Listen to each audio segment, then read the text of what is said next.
For years, the case sat untouched. The file was thick, the conclusions firm, and the official status unchanged. To the public, it was settled. Not necessarily solved, but finished.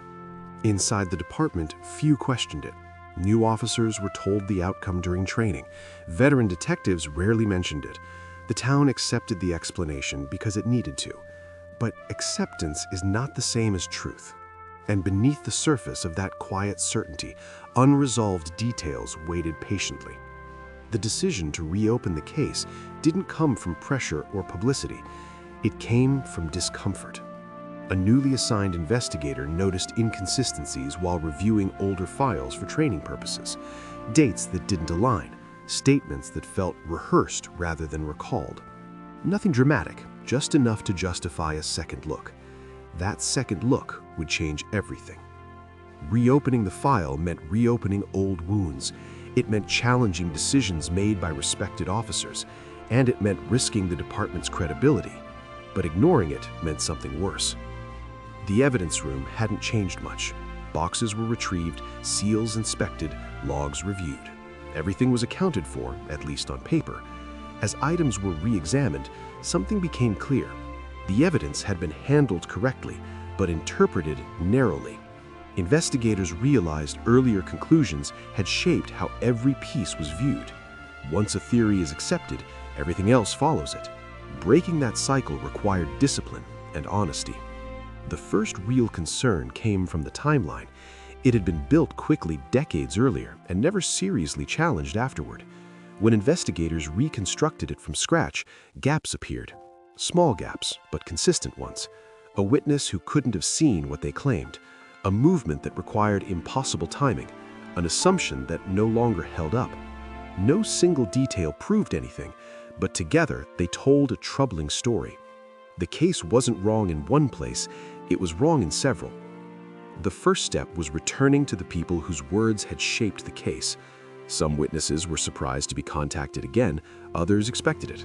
Time had changed how they remembered things, or how willing they were to talk. Small details emerged, a hesitation where confidence once existed, a correction made decades too late. Investigators weren't searching for contradictions, they were searching for clarity. What they found was something else. Memory had evolved, and so had the truth. With fresh statements, the timeline was rebuilt minute by minute. That's when the structure collapsed. Movements overlapped in impossible ways. Key individuals were accounted for in two places at once. Long-standing assumptions no longer fit the physical evidence. The problem wasn't one error. It was that everything had been built on a single, fragile estimate, and no one had ever checked it again. Once corrected, the case began to point in a new direction. Technology had changed. What once required interpretation could now be measured.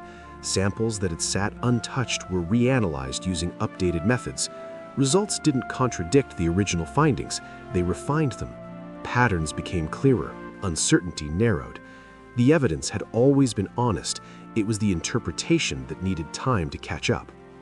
One overlooked detail connected everything.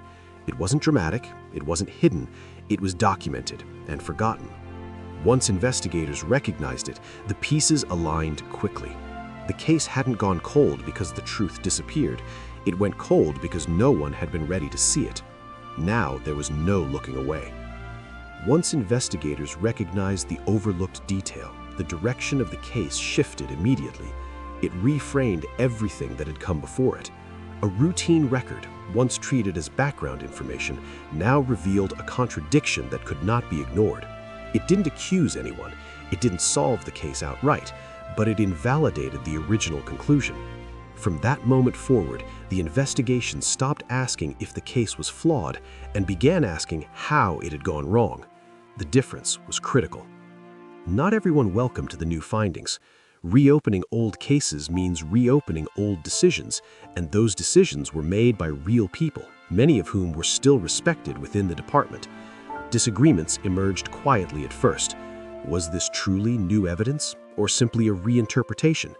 Leadership had to balance transparency with responsibility. The goal was not to assign blame, but to correct the record. It was an uncomfortable process, but progress rarely happens without discomfort. As the investigation narrowed, attention turned towards someone previously considered peripheral, not ignored, but never examined closely. This individual fit the corrected timeline, their movements aligned with the newly established window. Their statements, once viewed as cooperative, now raised subtle questions. Investigators approached carefully. This wasn't about pressure, it was about precision.